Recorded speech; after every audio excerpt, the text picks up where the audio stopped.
Okay, Psalm 42, verse 1 and 2. Okay, basahin natin yung buong chapter na lang. Ito eh. Okay, verse 1, as the heart panted after the water brooks, so panted my soul after thee, O God. My soul thirsted for God, for the living God. When shall I come and appear before God? My tears have been my meat day and night, while they continually say to me, where is thy God? When I remember these things, I pour out my soul in me. For I had gone with the multitude, I went with them to the house of God, with the voice of joy and praise, with the multitude that kept holiday. Why art thou cast down, O my soul, and why art thou disquieted in me? Hope thou in God, for I shall yet praise him for the help of his countenance. O my God, my soul is cast down within me. Therefore I will remember thee from the land of Jordan, and of the Hermonites from the hill Mizar. Deep calleth unto deep, and the noise of thy water sprouts. All thy waves and thy billows are gone over me. Yet the Lord will command his loving kindness in daytime, and in the night his song shall be with me, and my prayer unto God of my life. I will say unto God, my rock, why hast thou forgotten me? Why go I mourning because of oppression of the enemy? As with a sword in my bones, mine enemies reproach me, while they say daily unto me, where is thy God? Why art thou cast down on my soul, and why art thou disquieted within me?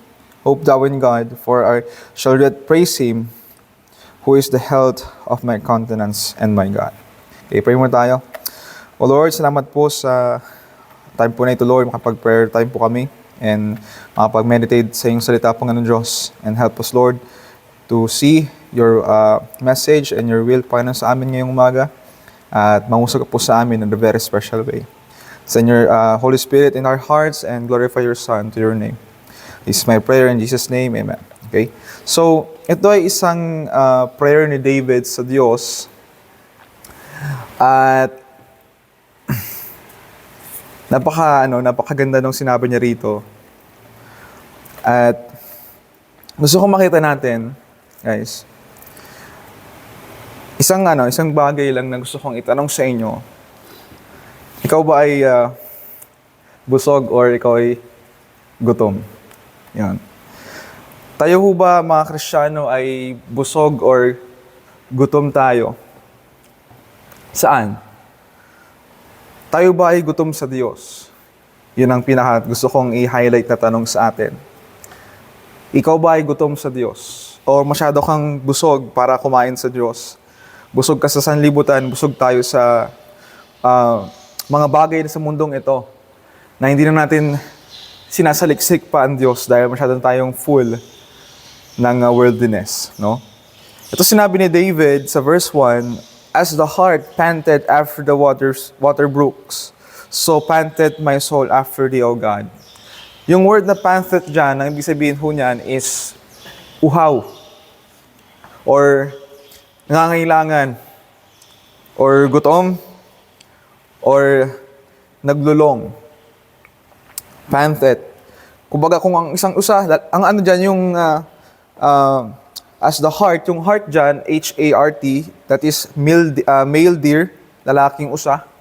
Okay? Kung paano ang isang lalaking usa naghahanap ng tubig. Kasi alam niyo naman, ang usa, di ba? Yan ay target at yan ay biktima lagi ng leon. Okay?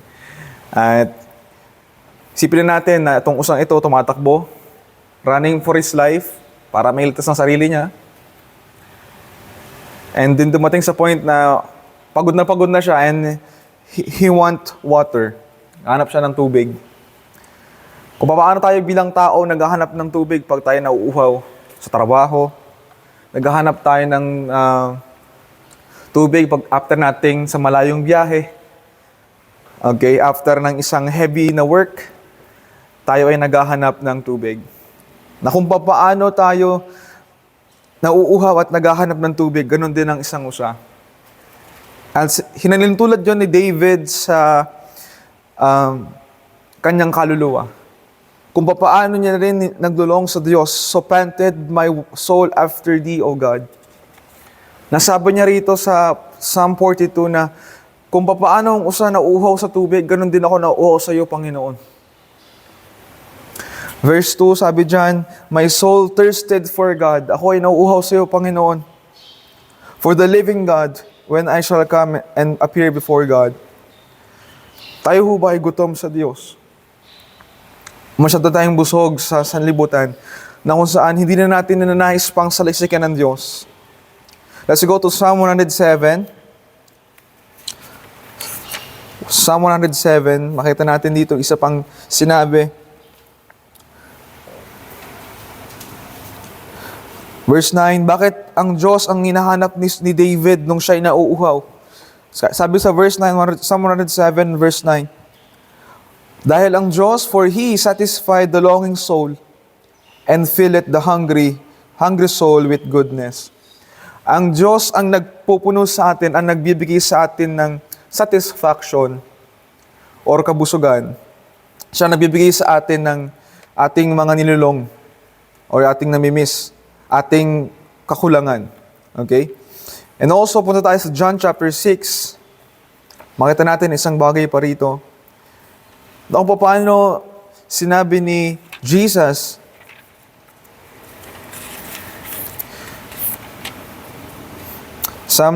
John chapter 6 verse 35.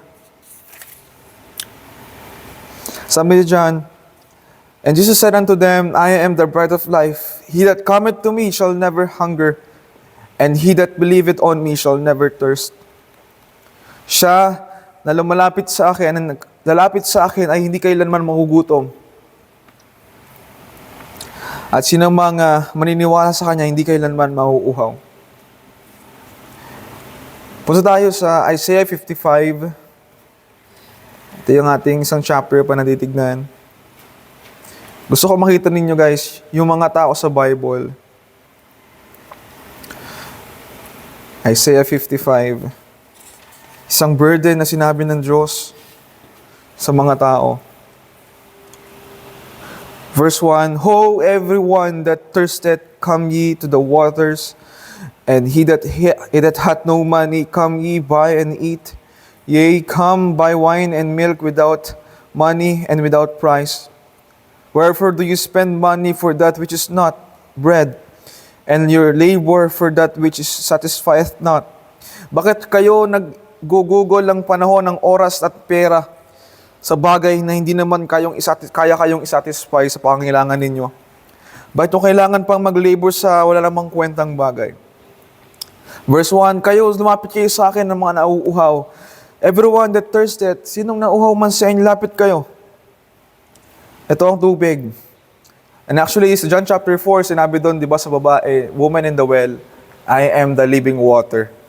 I'm establishing the foundation, guys, sa inyo.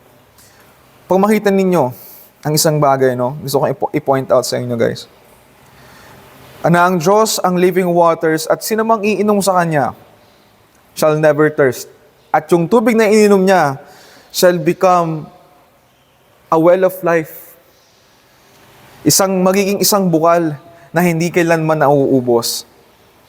Sabi sa Isaiah 55, lapit kayo sa akin ng mga nauuhaw.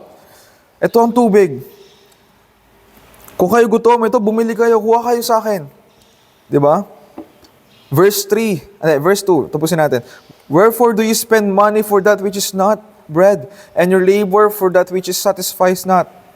Hearken diligently unto me, and eat ye for which is good, and let your soul delight itself in fatness. Kayo mag-enjoy sa akin. Verse 3, incline your ear and come unto me. Hear, and your soul shall live, and I will make an everlasting covenant with you, even the sure mercies of David. Behold, I have given him for a witness to the people, a leader and commander to the people.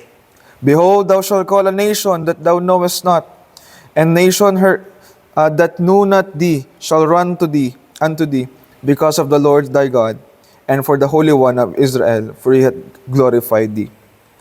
Verse 6, seek the Lord while he may be found, Call ye upon Him while He is near. Kayo ho ba, mga kapatid, ay gutom sa Diyos? Tayo ho ba, mga kapatid, ay nagdulong after God? Ang Diyos ba ang ating sinasaliksik higit sa lahat? Do we really seek Him with all of our heart? Tayo ba, mga kapatid, ay masyado ng busog? Kasi makita yan sa Proverbs, tingnan natin. Proverbs 27, verse 7.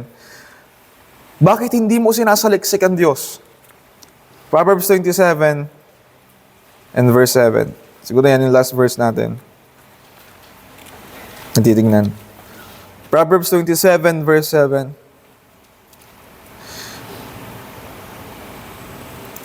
Sabi dyan, the full soul loatheth an honeycomb.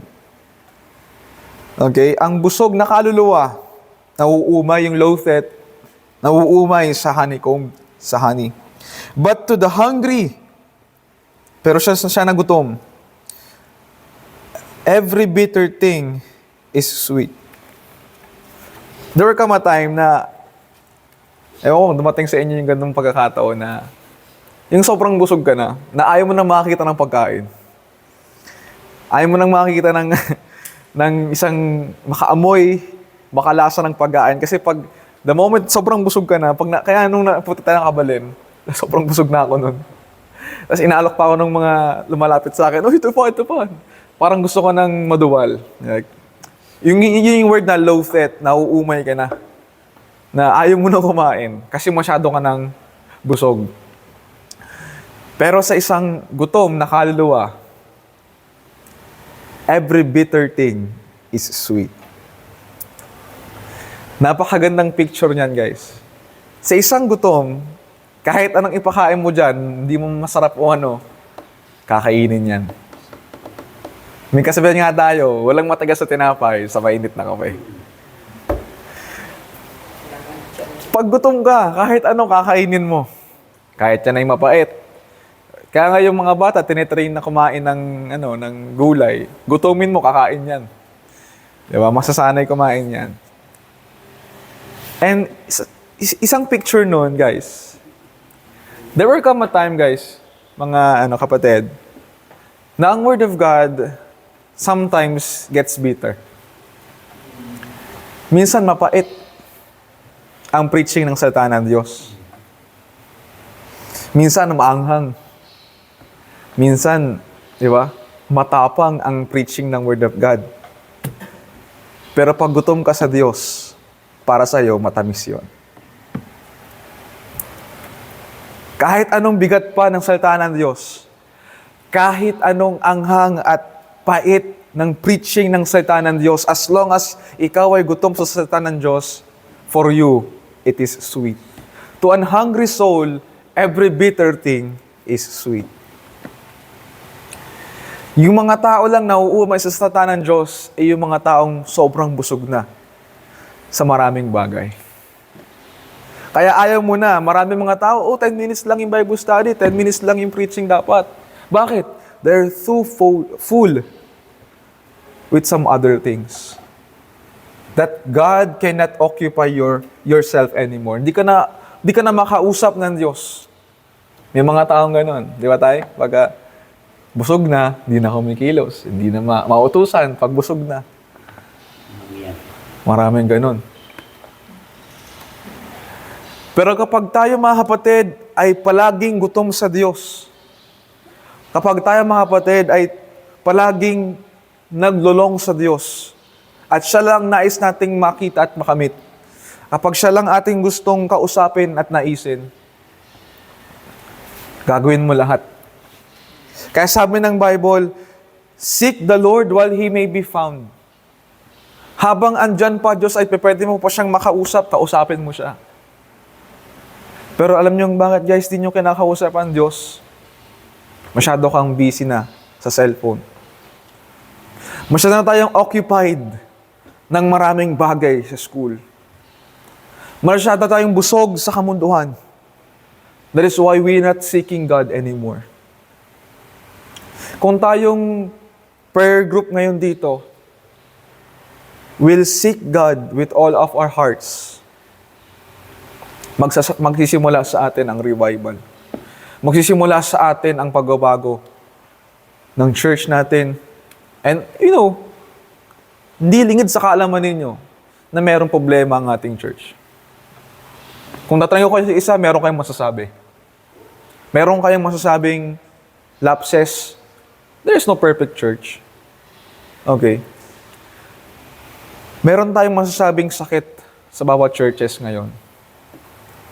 But if my people, sabi nga ng verse natin, which is called by my name, shall humble themselves and pray, and seek my face, I will forgive their sins, and I will heal their land. Ang problema kasi sa atin, guys, hindi natin sinasaliksik ang Diyos. Hindi na tayo nauuhaw sa Diyos. Hindi na tayo nagugutom sa Diyos. Kaya sabi ng Isaiah 55 na, bakit kayo naghahanap ng pagkain sa hindi naman totoong pagkain? Bakit peking? Kaya nga, guys, ito nga, mali nga itong guys, nakagandong kaisipan eh. Hindi totoo na pag-uhaw ka, coke ang hahanapin mo. Kasi hindi yun tinitighaw ang uhaw mo. Okay? Yun ay pansamantalang, satisfaction ng kala mo na wala yung uhaw mo. Pero after mong inumin yung coke, mas lalo kang uhaw. Yun yung sinasabi ng Panginoon na bakit mo iniinom yung hindi naman tunay na inumin. Kaya hindi masatisfy ang iyong kaluluwa.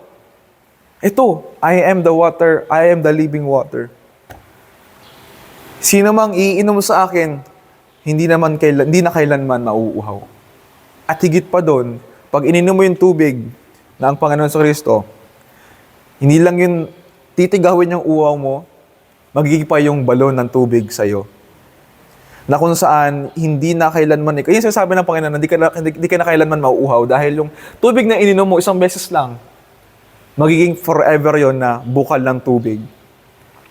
And the people around you, pwedeng sumalok ng tubig galing sa'yo. Okay? Source of water ka na. Source of blessing ka na.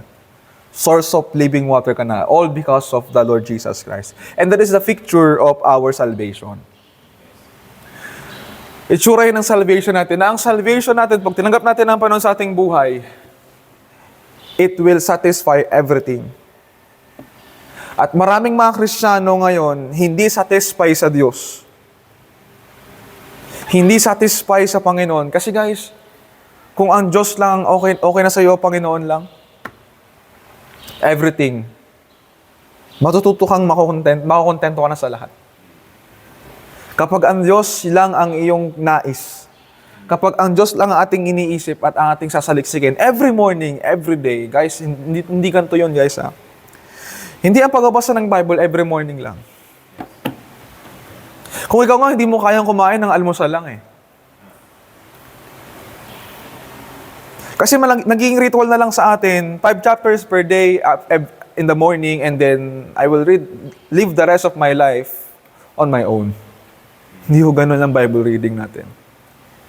Meron ka lang schedule and ritual na ginagawa.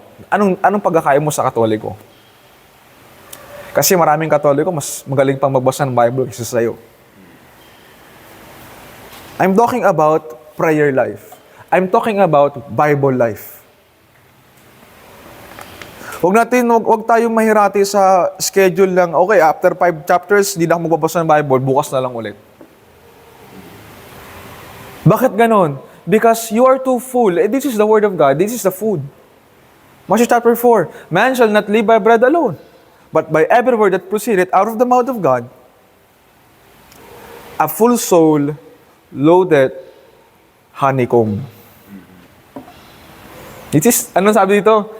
More deeply desired are they than gold, than much fine gold. Sweeter also than honey. Oh, kung yung honey pa lang, ayaw mo na. Paano pa yung sweeter also than honey? Than honeycomb. Ito ay hinalin tulad sa honey. Ito ay hinalin tulad sa honeycomb. And honey is a complete nutrient, food Di ba? Andun lahat ng mga vitamins na essential kailangan natin. Pero ba't ayaw mo ng honey? And sweeter also than honey? Because you're too full. Yun lang yun, guys. Masyado kang busog, umay ka na. Busog na busog ka sa cellphone, sa social media, guys. Masyado kang busog na busog sa worldliness. If Christians today, guys, kung tayong grupo ngayon ng prayer time, will seek God with all of our hearts, kung ang Diyos lang ating sasaliksikin, buong puso natin, guys. Lahat ng worldliness, lahat ng mga nangyayari ngayon sa mundo natin, hindi mo natitignan. Yan ang kulang sa mga young men ngayon. Yan ang kulang sa mga workers ngayon. We are too bound sa ating mga ministry without seeking the Lord. This morning, do you seek God?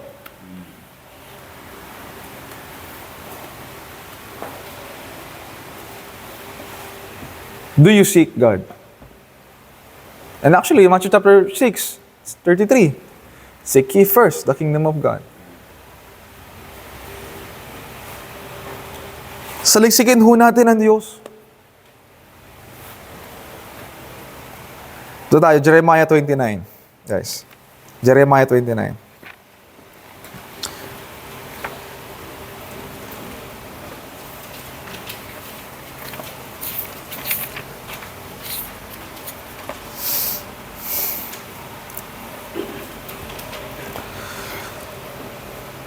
Verse 11.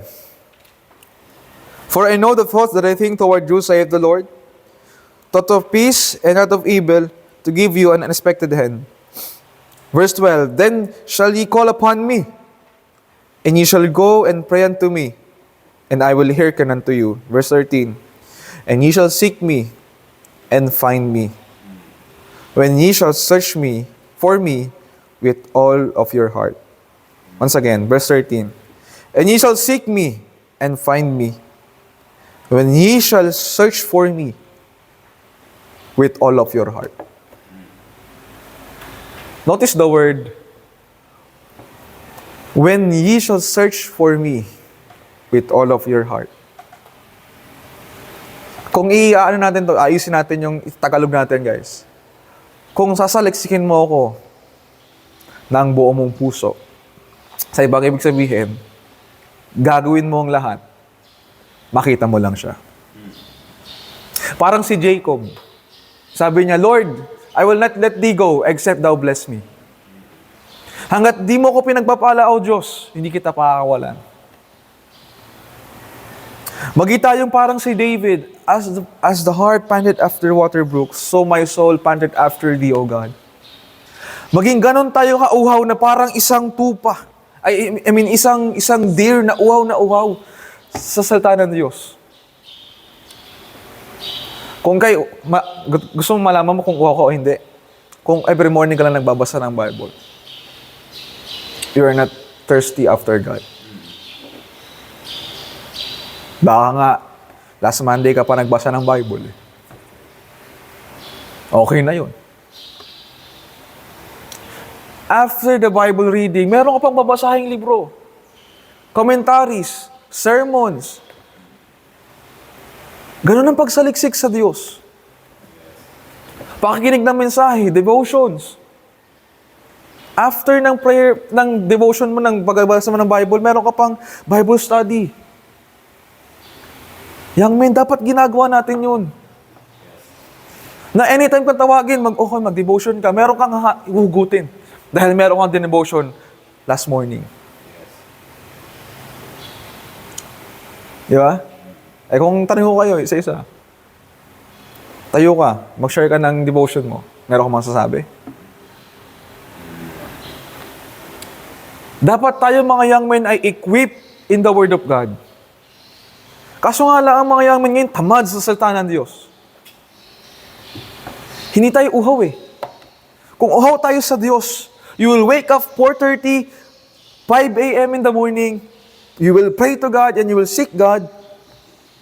You will kneel down to God while every people is sleeping. Tulog pa sila, ikaw nagpipray na.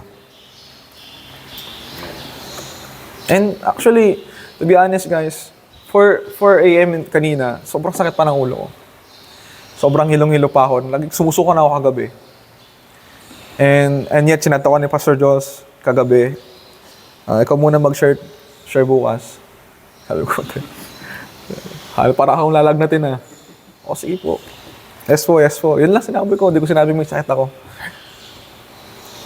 And I try to wake up kanina ng mga 5. And I pray to God and beg for God's mercy. And naligo ako and prepare ko sarili ko sa pag-share. Young men, dapat tayo yung mas lumalapit sa Diyos. Pero ngayon hindi. Tayo yung mas busog na busog sa kamunduan at kasi kung ano-anong tugtugan na pinapakinggan ninyo na hindi naman nag-glorify ang Diyos. Kung ano-anong panoorin sa internet ang pinapanood natin. Kaya masyado tayong umay na sa salita ng Diyos. Para sa iyo, hindi na ito malaking bagay. Para sa iyo, wala nang kwenta to. Kasi manood ka pa lang ng video sa internet, okay ka na. Kaya nalimutan mo na to. Pwede mating i-reason guys sa Diyos, nag-aaral ako, busy ako sa school Mga estudyante. Pwede huli pa natin i-reason, may project ako kaya di na ako nababasa ng Bible. Will God accept the reason? Hindi, meron akong output, kailangan kong tapusin, di mo na mababasa. Ang Panginoong Kristo have the all reason not to go to the cross. Tagalogin ko. Ang Panginoong Kristo, nasa Kanya lahat ng rason para di pumunta sa cross. Pwede siya magdahilan para di mamatay para sa'yo Pwede niya tayong pabayaan na lang mamatay sa impyerno. Pero hindi. Inalis niya ang rason niya, pumunta sa cross. Bakit tayo, guys? Pagbabasa na lang Biblia at panalangin na lang. Ministry na lang. Pag-church na lang, ang dami pa nating dahilan. Because you do not seek God with all of your heart. Kung tayong lahat, mga young people, young men, young ladies, if every one of us will seek God with all our hearts, you will grow, your ministry will grow. Yun ang hinahanap ng Diyos sa atin Yun ang kailangan ng Diyos ngayon sa mundo natin. A man of prayer. Lalaking marunong manalangin. Sabi ni Charles Spurgeon, I will rather teach 1 man to pray than 10 men to preach. Mas tuturuan ko ang isang lalaking mag-pray kaysa 10 taong mag-preach. Because preaching is not so great thing, but prayer is a great thing. A man of prayer. Ang isang preacher na hindi nagpipray, hipokrito yan sa harap ng pulpit. At even so you, kung nagdilingkod ka sa Diyos at wala kang prayer life, hipokrito ka lang. Yabang lang lahat yan. Nag-aakay ka ng mga tao, di ko wala kang panalangin, ano tuturo mo sa kanila? Tumutugtog ka sa orchestra, tumutugtog ka sa may choir ka, and without prayer life, that is all performance. That is all, hypocrisy. Magbago na tayo, mga young people. Stop looking each other. Look to yourself. Huwag mo tignan ibang tao. Tignan mo sarili mo. Kumusta ang panalangin mo? Kumusta ang iyong pakikipag-usap sa Diyos? Stop reasoning. Stop complaining. Wala tayong ibang rason para hindi magbasa ng Bible. Wala tayong ibang rason para hindi mag-pray, guys. Ito ang kailangan ng church natin, prayer. Our pastor need prayer. Our ministers needs prayer. Our ministry need prayer. Our church need prayer. Kung wala, paano magpapatuloy? Ang kailangan ng church natin is a man of prayer. Men and women of prayer. Kaso wala. Bakit? Masyado tayong busog sa maraming bagay na hindi na natin sinasaliksik ang Diyos. If my people, which is called by my name, shall humble themselves and pray, and seek my face, I will forgive their sin and I will heal their land. Ang isang bagay na umaadlang sa panalangin, kayabangan ng puso. Masyado kasing mayabang pa. Because prayer, dalawang bagay. Prayer is a spiritual work. And prayer is a humble work. Spiritual work. It involves self-denying. It's humble work. Diba? Pride denying. Alisin mo lahat yan in order for you to pray. Yan ang nakakahadlang sa prayer life mo. The point na mawalan na lahat ng inaasahan ka, doon ka sasaliksik sa Diyos. Alam mo bakit hindi mo kailangan ng Diyos? Kasi marami ka pang inaasahang bagay. Masyado ka pa kadepende sa sarili mo, sa pera mo, sa lakas mo, kaya hindi ka pa sumasaliksik sa Diyos. Pero sa time na wala na lahat yan, bagsak na lahat ng mga sources mo, you will lead down to God and beg God, Lord, have mercy upon me. Kung kailangan ng Diyos, alisin lahat ng source of fund mo para malapit ka sa Kanya, gagawin niya yun. Kung gusto mo. Kasi adat ang prayer natin, guys, anything that will hinder me sa paglapit ko sa iyo, alisin mo, Panginoon. Kung yan man ay friends, hayaan mo muna, lumayo ka muna sa Kanya. Salasikin muna natin ho ang Diyos. Sometimes God will set you aside in your ministry to teach you how to pray. May mga pagkakataon, guys, na inaalis ka muna sa ministry para turuan ka manalangin. Ganun yan, guys. May mga times na, pag humingi tayo sa Diyos ng kalakasan, ano papadala niya? Lakas? Hindi. Papadalan tayo ng problema para mas lumakas ka. Ganun ang Diyos. Tanongin kita, gutom ka ba o busog sa mundo? Gutom ka ba sa Diyos? Are you hungry to God?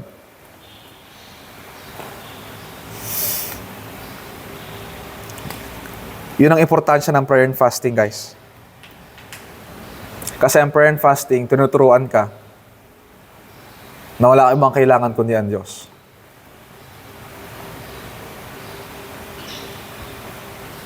Hindi mo kaya mag-prayer and fasting dahil mas kailangan mo pagkain kaysa sa Diyos.